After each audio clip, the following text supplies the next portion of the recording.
안녕하세요 여러분, 이쌤과 함께하는 뻔뻔한 역사 시간이 돌아왔습니다. 지난 시간에는 항일의병운동과 애국개몽운동에 대해서 배워봤죠. 항일의병운동이라고 하면 을미의병, 을사의병, 정미의병, 그리고 정미의병 사이의 서울진공작전에 대해서 배웠고, 그로 인해 남한대토벌작전으로 우리나라의 의병활동은 국외화되었다.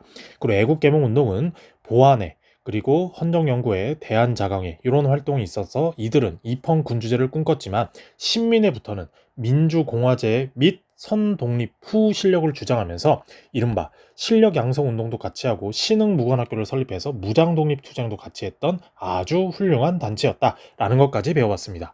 이제 이번 시간에는 바로 개항 이후의 경제와 사회 문화의 변화에 대해서 배워보도록 할게요.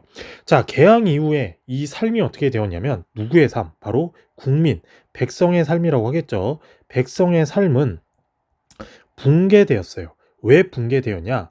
정부의 수탈이 그 첫 번째 요인이고요. 두 번째는 열강의 간접 수탈이에요. 이게 무슨 말이냐? 자, 조선 정부의 봉건적 수탈이니까 원래 기존에 내던 세금이 있어야 되겠지. 그런데 밑에 있는 대로 열강들의 무역에 따른 간접 수탈, 즉 조일소 조규, 강화도 조약, 조청상민 수륙 무역 장정, 그리고 한성 조약 이런 걸로 인해서 열강들이 우리나라에 빨대 꽂고 쭉쭉 뜯어가니까 배상금도 뱉어내야 되니까 조선 정부에서는 돈이 없어. 그럼 누구한테 만만한 게 누구야? 그렇죠. 백성들로부터 삥을 뜯어서 가져가니까 백성들은 개항 이후부터 삶이 완전히 붕괴됐다라는 이야기입니다. 자, 그래서 열강의 경제 침탈을 보면 개항 초기의 무역의 상황을 보면 일본 상인이 특권이었다니까. 왜? 강화도 조약, 방금 말했던 1876년 조일소 조규 이른바 강화도 조약과 부속 조약 이런 것들을 통해서 각종 특권을 가져갔다니까. 영사재판권, 우리나라에서 깽판 치더라도 일본 법으로 처벌받는다. 그리고 우리나라에 왔으면 백동화, 원화를 써야 되는데 엔화를 쓴다거나, 그리고 당연히 물건을 조선과 일본 사이에 물건을 수출 수입했으면 관세를 때려야 되는데 일본은 우리나라에 물건 들일 때 무관세 텍스프리를 한다. 이런 식으로 특권을 받았다 이 말이에요. 그러면서 무역 형태는 보면 거류지 무역이라고 그래서 계양지에서 10리 이내, 즉 5km 이내에서는 활동할 수 있는데 깊숙한 내륙으로는 못 오니까 객주, 그리고 여각, 그리고 보부상 이런 사람들이 활동하면서 내륙에 있는 우리 국민들에게, 백성들에게 물건을 팔아 넘겼다.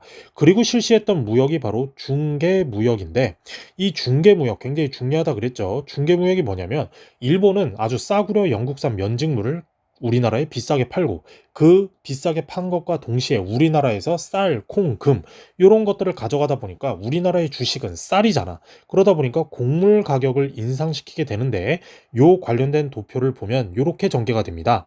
저번 시간에도 봤었죠. 자, 일본인 무역 상인이 우리나라에서 물건을 파는데 내륙으로는 들어갈 수 없으니까 객주나 유기전 시전 상인 이런 사람들을 통해서 팔아서 조선인 소비자에게 싸구려 영국산 면직물을 팔게 해. 그것도 비싸게. 그리고 가격을 후려치는 동시에 우리나라 농민들이 생산한 쌀을 객주나 여각 그리고 일본인 중개상들을 통해서 일본이 가져가니까 우리나라의 쌀값이 폭등할 수밖에 없다. 그래서 아까 말했던 거류지의 외국 상인이 생산자, 즉 소비자 얘네들과 다이렉트로 거래하는 게 되지가 않아. 그러다 보니까 포구, 산지, 객주, 이른바 행상, 보부상, 그리고 배를 통해서 하는 선상, 그리고 객주 이런 사람들을 통해서 어떤 거래를 중개 무역을 하는 건데 여기에 뭐가 붙죠? 바로 유통세. 유통세라고 해서 이른바 마진, 이익이 덕지덕지 갖다 붙으니까 우리나라 백성들의 삶이 힘들어졌다라는 이야기예요. 자, 그러면서 동시에 청일 간의 이제 상권 침탈도 경쟁이 되는데 아까도 방금 말했듯이 1876년 강화도 조약 때부터 82년 1882 이모군란 일어나기 전까지는 일본 상인의 무역 독점이었어. 그러면서 거류지 무역, 심리 이내 하는 무역이었는데 이모군란이 터진 시점부터 청일 전쟁이 끝나기 전까지는 청일 간의 상권 침탈이 경쟁이 되었는데 지금 그 당시에 일본 상인들의 거류지는 충무로, 지금 서울 충무로 동국대 앞에 있는 곳이죠. 그리고 청나라 상인, 중국 상인들은 남대문, 여기를 기점으로 해가지고 청일 간의 상권 침탈이 경쟁이 되었다. 근데 이모군란, 청나라가 막았다 그랬죠. 그래서 체결한 게 뭐예요? 바로 조청, 상민, 수륙, 무역, 장정이라고 불리는 형식적인 사대 관계에서 실질적인 종속관계로 바뀐 요 조약을 체결했고 한성과 양아지는 점포 개설과 내륙에서도 깊숙이 무역할 수 있다는 것, 청나라 상인만. 연합무역권, 우리나라 바닷가 근처에, 그 해변가 근처에 장사할 수 있다는 것, 그리고 비계양장 통상권, 개항하지 않은 인천, 원산, 부산 이외에서도 중국 상인은 아무 데서나 장사할 수 있다는 굉장히 중요한 조약을 체결했고 1895년 청일전쟁이 청나라가 패배하면서 시모노세키 조약을 맺은 이후부터는 일본 상권이 독점해서 일본인들이 우리나라 한국에 청나라 애들을 쫓아내고 일본 애들이 모든 것을 독점했다.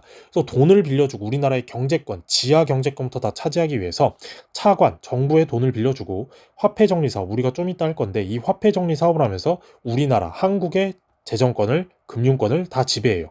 그러면서 돈놀이도 하는 동시에 우리나라의 그 막대한 자본력으로 우리나라의 많은 땅들을 사들이기 시작하는 거예요. 그러면서 대농장을 경영하면서 일본인들을 초빙했다라는 거를 알아두시면 되는데 더 관련된 도표를 보면은 이렇게 됩니다.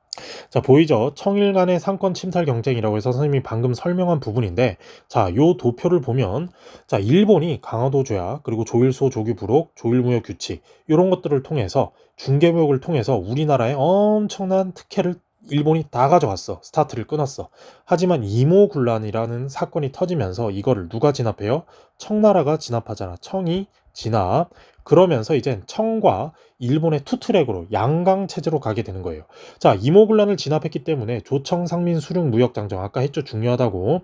이걸 체결하면서 내륙 통상권까지 청나라가 가져가자 일본도 조일수호 조규 속약이라는 걸 체결하고 또한 조미수호 통상조약 1년 뒤 조일 통상장정이라는 걸 개정하면서 우리나라에서도 이제 일본, 미국도 관세 때리니까 일본 너희도 관세 때릴 거야. 그러면서 일본도 기브앤테이크로 그러면 미국한테 줬던 최애국 대우 우리한테도 줘.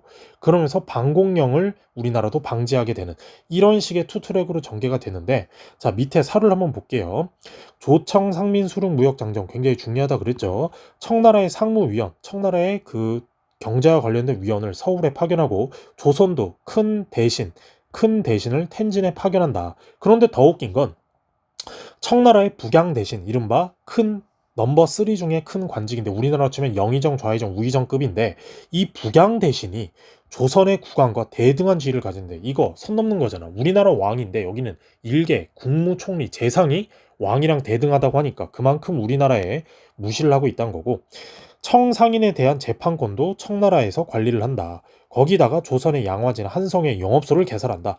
이런 식으로 내륙 깊숙이 들어오는 게 조청상민 수륙 무역 장정이었다면 83년에 맺은 조일 통상 장정에 대해서도 보면 아까 선이 말했듯이 미국과 수교를 맺은 지 1년 뒤에 맺는 건데 이제는 텍스프리가 아니라 각 화물이 해관을 통과할 때는 관세 납부해야 되고 그리고 쌀 수출을 금지하려고는 1개월 전에 지방관이 일본 영사관에 통제하라고 했다. 이게 바로 방공령이라 그랬죠. 방공령을 실시하게 되는 근거. 그리고 조선 정부에서 어떠한 권리와 특전 및 혜택과 우대를 다른 나라 관리와 백성들에게 베풀 때에는 일본국 관리와 백성에게도 마찬가지로 일체 그 혜택을 준다라는 게 바로 최혜국 대우를 나타낸다라는 이야기입니다.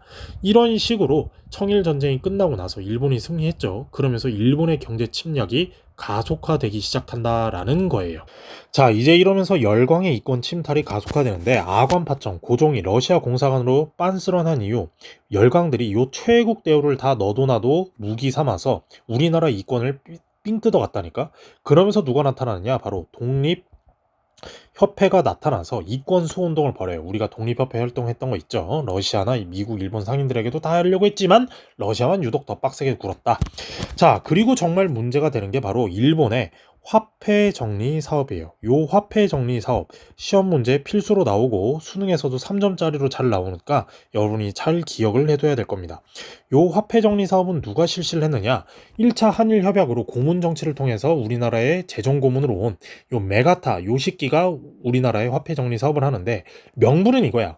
너희 대한제국이 화폐 시스템이 너무 문란해서 제대로 경제 활성화되지 않잖아. 그러니까 우리가 도와줄게. 너희보다 선진국이 우리가 도와줄 테니까 내 말대로 하자라고 하는 건데 우리나라에서 그 당시 쓰고 있던 게 바로 백동화예요. 요 백동화를 일본 제일은행권으로 교환해 주는데 다 교환해 주는 게 아니야. 이른바 갑, 을, 병으로 구분해서 차등 교환을 해주는데 우리나라도 지금 지폐 보면은 뭐 30%, 50%, 70%그 훼손도에 따라서 가격을 어느 정도 책정해서 준단 말이야. 그러면 30%만 훼손돼도 그 가격이나 이런 게 제대로 나와 있으면 돈을 다 주면 되는데 일본은 그렇게 주지 않았단 이야기예요. 어떻게 줬느냐? 바로 요렇게 줬다라는 거예요. 왼쪽에 보이는 백동화 보이죠? 바로 이게 우리나라에서 쓰는 건데 이거를 갑종, 을종, 병종으로 나눴다고. 원래 이게 삼전이라는 돈이라고 칩시다. 하나에 그냥 삼전이라는 건데 갑종은 밑에 사이드가 조금 깨진 거야. 그런데도 신화폐로 교환해 주는 데지만 이전 오리 조금 오리가 깎인 거죠. 그리고 을종은 한 40% 정도 깎인 거야. 그러면 그래도 이게 삼전이라는 걸 볼 수 있으면 돈을 다 주면 되는데 신화폐로 교환해 줄 땐 1점만. 그리고 마지막 병종에서는 아예 교환해 주질 않는다는 거예요. 왜? 이건 화폐 가치가 없기 때문에. 그러면서 옆에 보이는 오른쪽에 보이는 것처럼 제일은행권으로 교환을 해주는데 이게 문제가 어마어마했다고. 우리나라의 백동화를 많이 갖고 있는 사람들은 똑같이 제일은행권으로 다 바꿔주면 되는데 많이 바꿔주면 그만큼 일본이 손해니까 어떻게든 구실을 만들어서 차등 교환을 하게 만들었다라는 게 메가타의 화폐 정리 사업이에요. 그래서 결과를 보면 한국인의 설립은행과 상고업자들이 다 몰라 그래. 왜? 가지고 있던 돈을 제대로 인정 안 해주니까 일본의 자금력 공격에 대해서 방어할 수가 없었거든. 그래서 결국에 우리나라는 일본이 자신들이 우리 한국을 식민지 지배를 하기 위해서 경제적 기반을 마련한 것이 바로 요 메가타의 화폐 정리 사업이고 이로 인해 정치 경제적 침투가 가속화되었다라는 거예요. 그리고 멈추지 않고 쳐들어온 게 뭘 또 했느냐? 바로 차관이야. 우리나라 정부에 돈을 빌려주면서 우리를 식민지화하는 데 더 가속화시켰다라는 거예요. 그러면서 우리나라를 더욱더 예속하려고 하자 우리나라 국민들 참지 않고 일어나죠. 바로 국채보상운동. 1907년에 일어난 국채보상운동. 나중에 가서 하겠지만 요 IMF 금모으기 운동과 비슷한데 요런 거를 막아내면서 노력했다라는 거예요.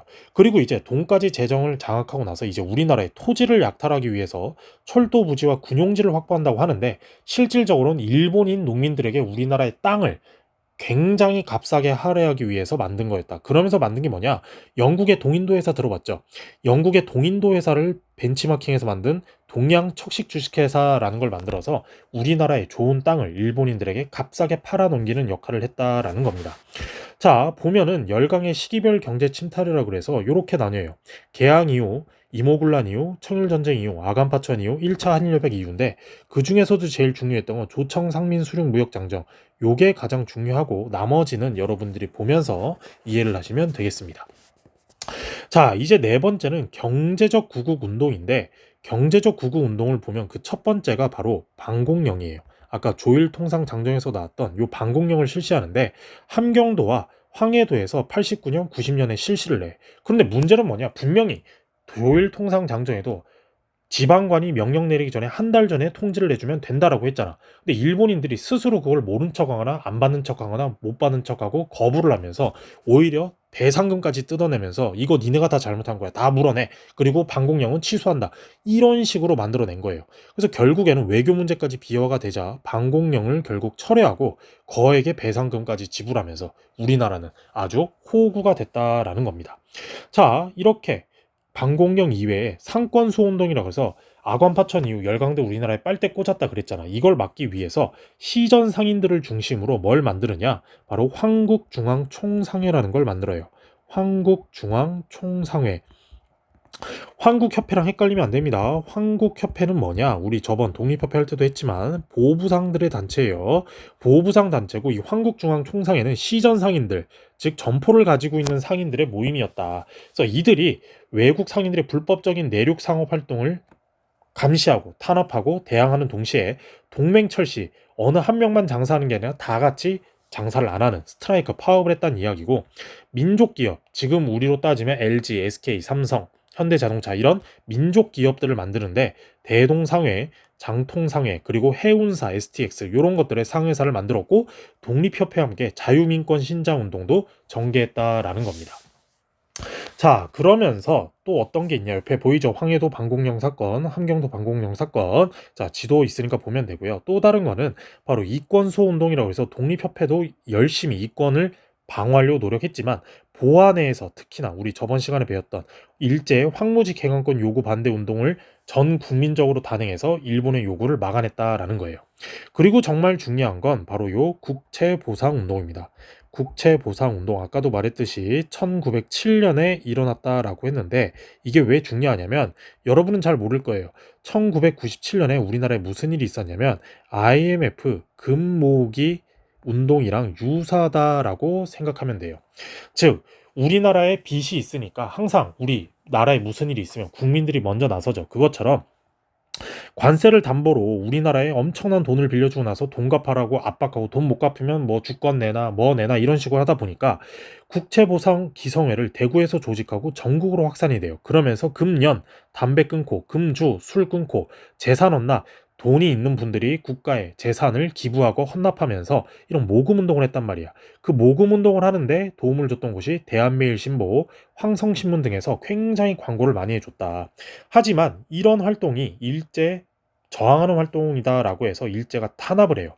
그래서 나중에 배우겠지만 대한매일신보의 양기탁을 구속시키고 영국인 베델, 이 베델은 영국인데 외국인을 함부로 할 수 없어요. 그것도 강대국의 영국인을 함부로 할 수 없으니까 베델은 추방시키면서 이런 대한매일신보를 두드려 잡고 국채보상운동도 반일, 불법적인 운동이다 라고 하면서 탄압하면서 결국 실패로 끝이 났지만 의의는 뭐냐? 남녀노소 신분과를 막론하고 우리나라를 보호하기 위해서 일어났던 국권 수호 운동이었다.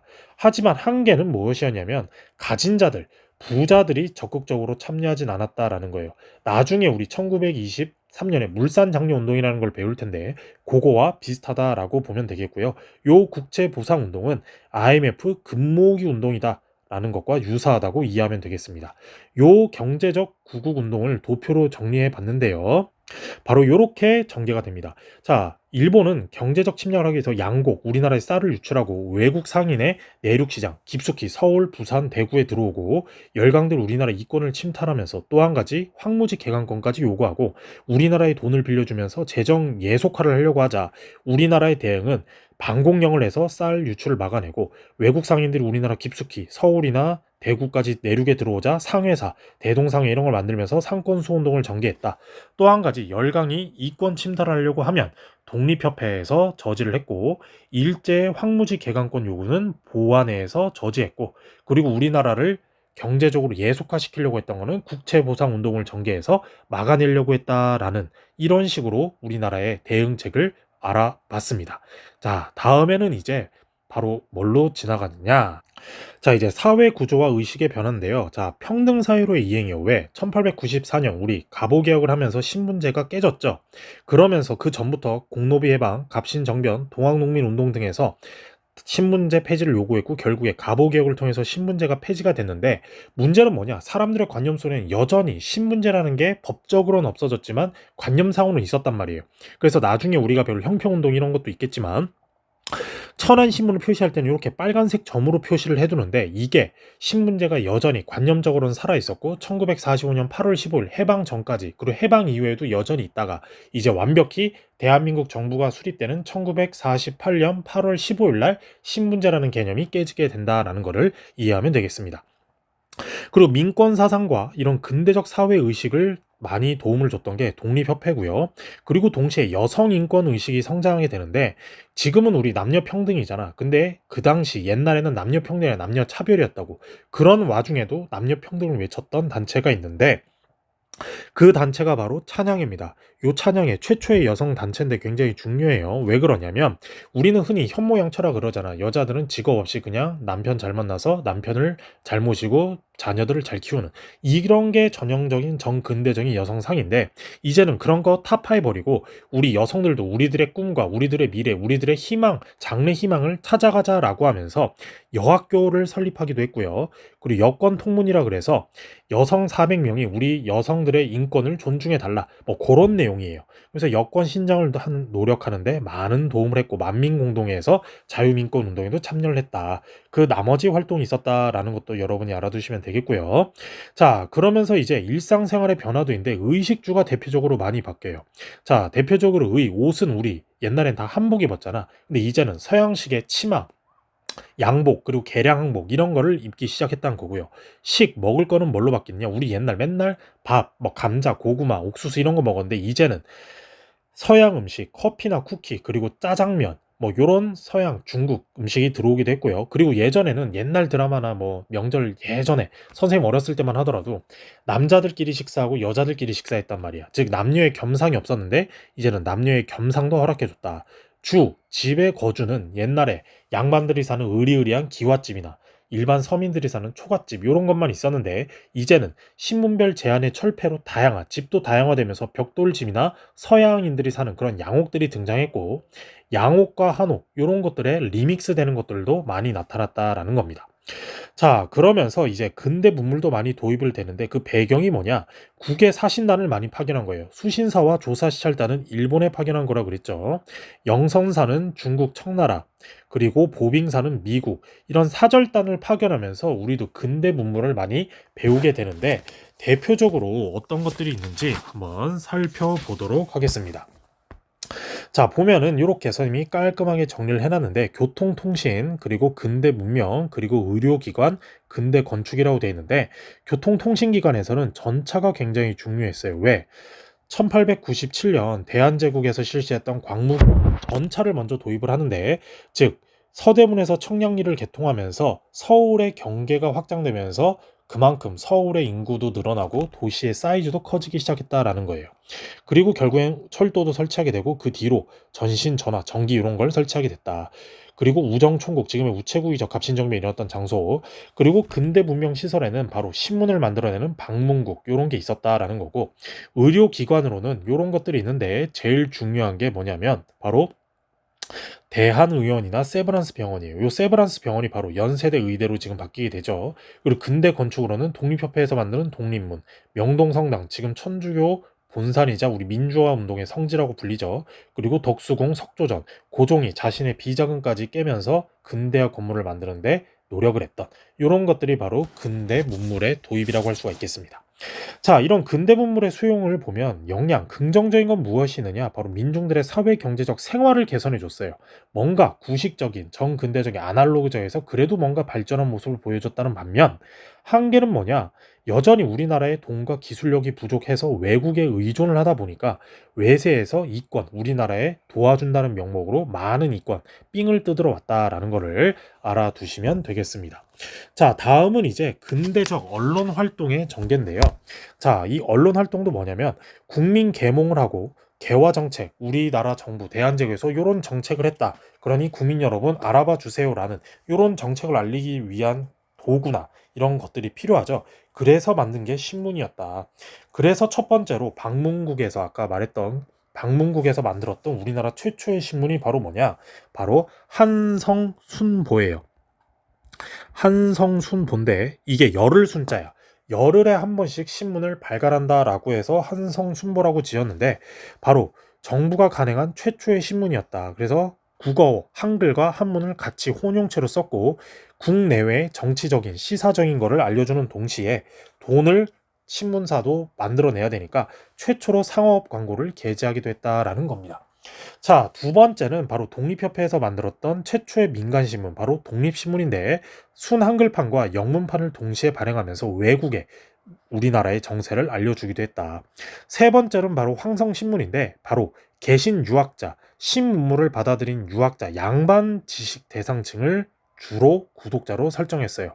그러다 보니 의병 활동에 비판적이었고 정말 중요한 게 뭐냐? 1905년 을사늑약 외교권을 뺏긴 아주 중요한 사건이죠. 이걸로 인해서 장지연이라는 사람이 나 오늘 목 놓아 우노라라는 시, 일, 야, 방성대곡이라는 신문 사설을 게재해서 항일 논조를 이어나갔지만 요 장지연이라는 사람도 나중에는 친일파로 변절하게 되었다라는 것을 저번에도 말씀드렸습니다. 자, 이제 네 번째 신문은 정말 중요한 대한매일신보예요. 이 대한매일신보 굉장히 중요한 신문인데 왜 그러냐? 영국인 베델이 신문 사장이었고 양기탁 독립운동가죠. 신민회를 이끌었던 이 사람이 논설 주관으로 합작해서 설립했는데 버전이 세 가지야. 순한문, 국한문, 즉 한글, 그리고 한자, 그리고 영문판 이렇게 세 가지로 버전을 했고 항일 논조 활동으로 뭘 했냐면 바로 을사늑약을 강력하게 비판했어요. 그리고 자신의 신문사에서 쓴 사설은 아니지만 황성신문에서 썼던 장지연의 아까 말했던 시일야 방성대곡 요것을 다시 대한매일신보에서도 신문 사설로 실었고요. 그런데 2017년 수능 문제에서 이게 나왔어. 시일야 방성대곡에 실린 신문은 어디인지 고르시오라고 해서 4번이 황성신문, 5번이 대한매일신보인데 그 당시 수험생들의 98%가 다 황성신문을 선택했단 말이야. 그런데 한 명이 대한매일신보도 답이 되는데 이러면서 대한매일신보를 썼다가 결국에 틀린 걸로 답이 간주됐죠. 그러자 그 학생이 바로 헌법재판소랑 교육과정평가원에 신고를 했어. 이거 맞는데 왜 틀렸다고 했느냐? 나 이것 때문에 대학 못 갔다. 이거 배상해라. 라고 해서 결국 알아봤더니 선생님도 다시 한번 말하지만 이 대한매일신보에서 황성신문에서 쓴 요 시일야 방송대국의 글이 너무나도 좋았던 거야. 그래서 우리 신문사에도 글을 쓰자라고 해서 요렇게 대한매일신보에서도 글을 실게 되었고 장지연의 시일야 방송대국은 황성신문 원소속인 황성신문에서도 게재가 되었지만 대한매일신보에서도 게재가 되었다. 그래서 그 뒤로는 교과서에서도 황성신문과 대한매일신보에서 다 게재가 된 것이다 라고 써놓고 있으니까 여러분도 헷갈리지 말고 잘 알아두시면 되겠습니다. 그리고 이 대한매일신문은 또 뭐도 지지하느냐? 바로 국채보상운동, 우리 아까 했었죠. 국채보상운동도 지지를 해요. 그러다가 결국 일본인들이 신문지법을 만들어서 폐간시킨다고 했죠. 그리고 또 한 가지 황성신문과 달리 의병운동을 호의적으로 보도했어요. 우리나라 독립을 하려면 이런 의병들이 있었기에 가능했다. 우리 의병들을 도와줍시다. 지원합시다. 이런 식으로 이제 항일 저항, 반일 저항 정신을 북돋자 결국에 이 대한매일신보를 신문지법에 의해서 폐간시켜요. 신문지법으로 폐간시킨 다음에 그리고 나서 매일신보, 대한이라는 걸 떼고 매일신보로 친일신문화 만들어요. 친일신문화로 만들게 된 게 대한매일신보의 그 말 운명이었다. 자, 그리고 제국신문 이거는 그냥 여성 하층민 대상으로 순 한글 버전만 만들었고 아까 말했던 언론 탄압을 하기 위해서 신문지법을 공표해서 저항하는 반일 그리고 항일 신문들을 다 폐간하고 오로지 친일 신문만 남겨놨다라는 게 언론 활동에 대한 내용이었습니다. 자, 이제 다섯 번째는 바로 근대적 교육기관의 설립인데 근대적 교육기관은 개항 이후의 교육기관을 보면 이제 우리나라도 하늘천 따지, 논어 맹자 이런 유교 말고 근대적인 교육기관을 한번 만들어보자라는 움직임이 생겨요. 그래서 우리나라에서 처음으로 만들어진 게 바로 원산학사라고 해서 원산에 만들어진 최초의 사립학교, 그래서 근대학문과 한문, 무술, 외국어, 교육학습 이런 것들을 교육하게 되는데 원산학사 최초의 사립학교입니다. 공립 아닙니다. 공립이 국가에서 만든 게 아니라 개인이 만들었다. 그리고 더 연달아서 만든 게 동문학, 지금의 외국어 고등학교, 외국어 대학교 같은 영문 학습소 같은 개념이고요. 그리고 유경공원, 상류층 대상으로 만들었는데 이건 관립학교예요. 즉 공립학교다라는 거예요. 동문학이건 유경공원이건 만든 이유는 다 개혁 추진을 뒷받침할 신문물을 배운 인재를 양성할 목적이었다라는 겁니다. 그리고 동시에 1898년에 뭘 만드느냐? 바로 뭘 만든다고 그랬죠? 바로 교육 입국 조서를 반포해요. 2차 가보개혁 때 바로 교육 입국 조서를 반포해서 근대적 교육제도, 지금 우리 초등학교 6, 중학교 3, 고등학교 3, 대학교 4년이죠. 그런 것처럼 근대적 교육제도의 기틀을 마련하는 동시에 사범학교, 지금 교사가 될 수 있는 사범학교, 그리고 초등학교 같은 소학교, 그리고 아까 말했던 외국어 학교 이런 것들을 설립하면서 근대 문물을 배운 인재를 양성하려고 노력합니다. 그러면서 이 교육입국 조서 반포한 이후에 수많은 사립학교가 만들어지는데 여러분이 한 번쯤 들어봤을 선생님이 지금 있는 학교도 사립이고요. 휘문, 그리고 양정, 진명, 숙명, 보성, 오산 이런 학교들을 만들어집니다. 그러면서 민족의식, 독립의식을 고취하고 또 한 가지는 개신교 선교사, 이른바 기독교 선교사들이 들어와서 학교를 만들면서 선교 목적으로 만들었지만 저항정신, 항일정신, 반일정신도 하는데 대표적으로 배제학당, 지금의 배제대학교죠. 이화학당, 이화여자대학교죠. 그리고 연세대학교, 숭실대학교, 그리고 지금 대구에 있는 계명대학교 이런 것들이 만들어지면서 우리나라에 사립학교가 만들어지는데 문제는 뭐냐? 역시나 사립학교령이라는 걸 제정하면서 반일, 항일 정신을, 항일 교육을 가르치는 학교들을 다 때려잡는데 써먹었다라는 이야기입니다. 자, 이제 여섯 번째는 국학, 나라의 학문을 연구하는 국학인데 그 첫 번째가 바로 국어예요. 바로 코리안.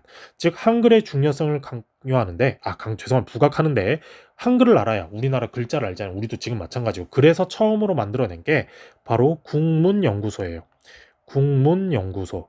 바로 한글을 연구하는 최초에 만든 연구소인데 여기에는 주시경과 지서경을 중심으로 국문을 연구하기 위한 국가기관이었다.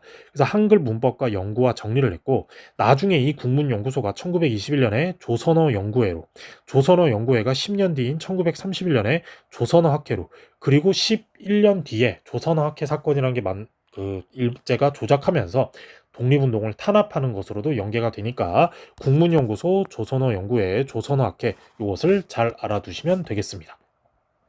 자, 다음은 국사인데 이제 우리가 지금 이 시간에 배우고 있는 것도 한국사 역사죠. 그래서 역사를 보면 위인 전기와 외국의 흥망성쇠 발생하고 망하고 발전하고 쇠락하고 이런 것들과 관련된 책을 많이 만들어냈는데 박은식 우리나라 2대 임시정부의 대통령이자 독립운동가이자 역사학자인 박은식 아저씨는 영웅전을 주로 만들어냈어요.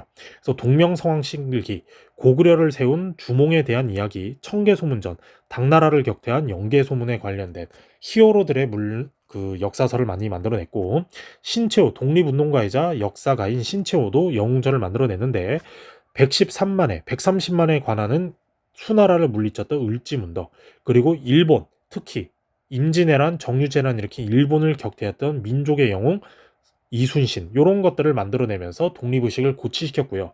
또 한 가지는 뭘 써냈느냐 바로 독사신론이라는 책을 저술합니다. 왜 그러냐면 우리는 지금도 그렇고 왕, 지배층을 중심으로 역사를 배우는데 이제는 그래서는 안 된다. 민족, 피지배층, 인간을 중심으로 한국사를 체계화해서 근대 민족주의 사학의 토대를 마련했던 책이 독사신론이고 이 책을 쓴 사람이 신채호였다라는 겁니다. 요 두 사람의 사진도 관련해서 문제 많이 나오니까 한번 보면 바로 이렇게 왼쪽에 있는 분이 바로 박은식 하얀색 옷을 입고 계시죠. 그리고 왼쪽에 검색 옷을 입고 계신 분이 신채호. 오른쪽이 신채호, 왼쪽이 박은식입니다. 이 두 분이 각각 박은식 아저씨는 영웅전을 만들어내서 동명성황실기, 청계소문전을 쓰셨고요. 신채호 아저씨는 을지문덕전, 이순신전, 그리고 근대 민족사학의 토대를 만들어냈던 독사신론을 만드신 분이었다라는 겁니다. 자, 그리고 이제 종교를 보면 종교는 총 6개가 있는데 천주교, 개신교, 동학, 불교, 유교, 대종교가 있는데 이렇게 있는 것만 보시고요. 요것은 종교와 관련된 거는 일제 강점기 때 종교 파트에서 더 자세히 배워보도록 할게요. 자, 그리고 마지막 새로운 양식의 문학과 예술이라고 해서 문학, 신소설이 있고 신체시가 있는데요. 신소설은 바로 언문일치 의 문장을 사용하고 신식 교육과 신분의식을 타파하고 자주 독립의식을 고취하는 그런 내용이 주로 소설로 쓴 것을 신소설이라 그러는데 이인직의 혈의노는 독립운동을 하기 위해서 우리가 열심히 싸워야 된다. 그런 내용이고요. 안국선의 금수회의록이 주로 시험 문제 도표랑 이런 걸 같이 해서 나오는데 조지 오웰의 동물농장이라고 생각하면 돼요. 한국판 동물농장이라고 생각하면 된다. 호랑이, 여우, 개구리, 뭐 토끼, 사슴 이런 애들이 나와서 우리 조선 한국을 어떻게 발전시켜야 되는지에 대해서 이야기를 나누는 책이 안국선의 금수회의록이었다. 자, 그런데 이런 신소설과 신체시의 특징은 계몽적인 내용이 중심이었고 계몽, 우리 독립을 하기 위해서 어떻게 해야 된다. 그런 것들이 주된 내용이었습니다. 자, 음악과 미술 있으니까 보면 되고요. 연극에서도 보면 여러분도 요즘 영화 보고 싶으면 우리 극장, CGV, 메가박스 가잖아. 그것처럼 옛날 구한 말에는 원각사라는 최초의 서양식 극장을 만들어서 은색의 치악산 등의 신극을 공연하는데 열심히 노력했다라는 겁니다.